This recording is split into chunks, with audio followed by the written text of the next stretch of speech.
பார்வதி பாலகிருஷ்ணன். நான் வந்து இந்த பேட் கேர்ள்ன்ற ஒரு சினிமால ஒரு கிராண்ட் மதரா நடிச்சிருக்கேன்.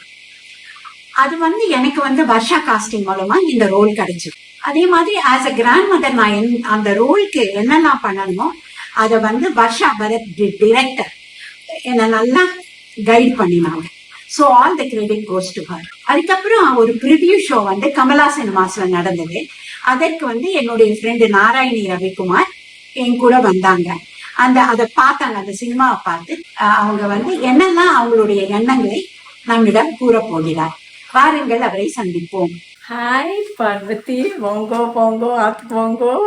என்ன பெரிய செலிபிரிட்டி ஆயிட்டே போல இருக்கு, சினிமாலாம் நடிச்சுட்டே போங்கோ. அதை பற்றி எக்ஸ்பீரியன்ஸ் சொல்கிறேளா? நம்ம 2 பேரும் போனோமே, என்னை கூட்டிகிட்டு போயிருந்தேளே கமலா தியேட்டருக்கு ப்ரீவியூ ஷோ பார்க்கறதுக்கு. அந்த படத்தை பற்றி தான் பேசலான்ட்டு.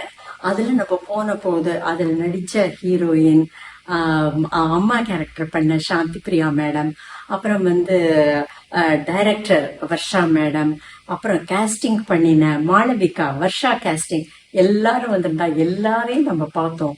உங்க கேரக்டர் பவர்ஃபுல் சொன்னேன், கரெக்டு தான். வெற்றிமாறன் சாரே உங்களுக்கு கொடுத்துட்டாரு. இவங்க படத்துல நடிக்கல, அந்த கேரக்டராகவே வாழ்த்தாங்கன்னு சொன்ன. அதை விட வேற என்ன வேணும் பார்வதி உங்களுக்கு? அந்த பேட்கர் மூவி பத்தி சொல்றீங்களா? அதான் நம்ம போய் ப்ரிவியூ பார்த்தோம் இல்லையா கமலா சினிமாஸ்ல. அதுல நான் வந்து ஒரு பாட்டியா நடிச்சிருக்கேன். அது ஒரு நல்ல ஒரு பவர்ஃபுல் ரோலை பத்திலாம் நிறைய கேட்டாச்சு, பேசியாச்சு.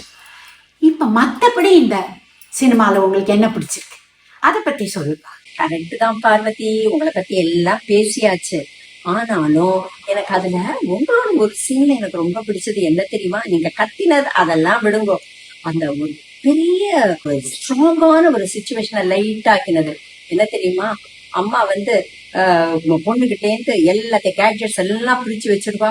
இனிமே டிவி கிடையாது சொன்ன உடனே சீரியல் போச்சா அப்படின்னு நீங்க சொல்லுவேல, அப்பா எல்லாரும் தியேட்டரே சிரிச்சது பார்வதி. ரொம்ப பிடிச்சது. ஹீரோயினை பத்தி நம்ம சொல்ல வேண்டாமா? ஹீரோயின் அப்பா இவ்வளவு சின்ன பொண்ணு கிட்ட இவ்வளவு எக்ஸ்பிரஷன்ஸா, அப்பா கோபம், வருத்தம், சந்தோஷம், என்னமா பண்ணிருக்க அந்த பொண்ணு, ரொம்ப அழகா பண்ணிருக்க. Anjali Sivaraman, you have done very well. அடுத்தது கேட்கணுமா? எல்லாரும் செண்பகமே செண்பகமே சொல்லுவாங்க. ஆனா நான் மதுரை மறுக்கொழுந்தும்பேன். அவங்க நல்ல எக்ஸ்பீரியன்ஸ்டு ஆர்டிஸ்ட். அவங்க சொல்றத நடிக்கிறத கேட்கணுமா? அவங்க அம்மாவா ரொம்ப நல்லா நடிச்சாங்க, டீச்சரா போடுன்னு போட்டாங்க. ரொம்ப நல்லா இருக்கு, ரொம்ப என்ஜாய் பண்ணேன். அந்த பொண்ணையும் பண்ண முடியாம, பாட்டியையும் அத மாமியாரையும் பண்ண முடியாம அவங்க தடுமாறுறது ரொம்ப நல்லா இருக்கு.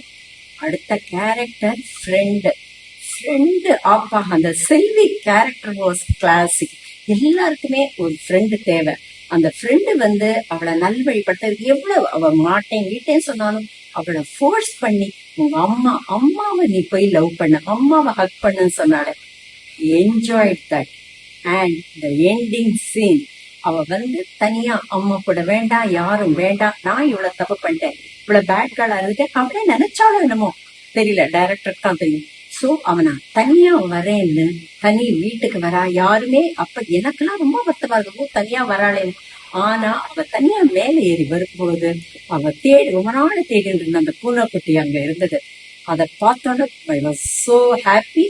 அண்ட் அவ என்ன பண்றா, அங்க போய் அதை படுத்து ஏதோ ஒரு புக்கை படிச்சு மேல பார்த்துட்டு இருக்கா. அப்போ யூஎஸ்க்கு என்ன சொல்ல வராங்கன்னு தெரியல டைரக்டர். இனிமே இது நீங்க எடுத்துக்கோங்க. அவ நெக்ஸ்ட் என்ன பண்ண போறா, அவ லைஃபை எப்படி லீட் பண்ண போறாங்கிறத யூஎஸ் கையில கொடுத்துட்டா போல இருக்கு.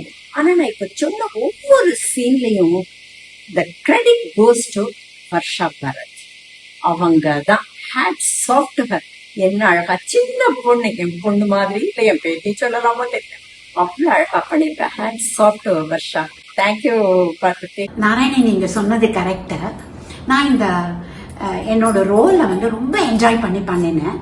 மோர் தென் தேட் வந்து இந்த கிரேட் டைரக்டர் வெற்றிமாறன் சார் வந்து ஒரு காம்ப்ளிமெண்ட் கொடுத்தார், அப்ரிஷியேட் பண்ணினார். அதாவது நான் அந்த கதாபாத்திரமாவே வாழ்ந்திருக்கேன் என்று சொன்னார். அது எனக்கு ஒரு ரொம்ப சந்தோஷமா இருந்தது. அந்த ரொம்ப என்கரேஜிங் காம்ப்ளிமெண்ட் அது. இந்த நிகழ்ச்சி உங்களுக்கு மிகவும் பிடித்திருக்கும் என்று நான் நம்புகிறேன். உங்களுக்கும் அந்த பேட் கேர்ள் என்ற சினிமாவை பார்க்க வேண்டும் என்று தோன்றுகிறது அல்லவா? அடுத்து வேறொரு விருந்தினரை சந்திக்கும் வரை உங்களிடமிருந்து விடைபெறுவது பார்வதி பாரதி.